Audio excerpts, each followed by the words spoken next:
તારીખ 20/1/2025ના સોમવારના દિન પ્રાથમિક શાળા ગિરમાળના બાળકોને વાર્ષિક વનભોજનનું આયોજન કરવામાં આવ્યું હતું,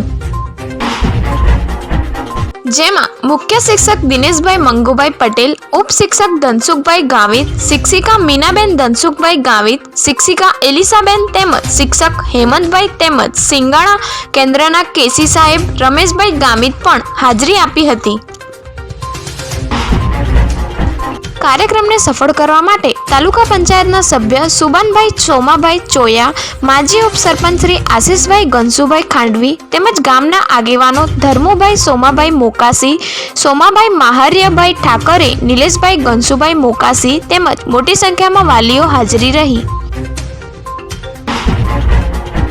ગામના વાલીઓ દ્વારા ઉલ્લેખનીય છે કે આપણા ગામમાં ગિરિમાળ ગીરા ધોધ પર હેન્ડપંપ કે કોઈ પીવાના પાણીની સુવિધા હોત તો આપણે ગીરા ધોધ જેવા સ્થળ પર આવા પ્રોગ્રામ કરી શકત, પરંતુ પાણીની સુવિધા ન હોવાથી આપણને બીજી જગ્યાએ જવું પડે છે। એમ એકબીજાના સાથ સહકારથી ખૂબ જ સુંદર કાર્યક્રમની પૂર્ણાહુતિ થઈ।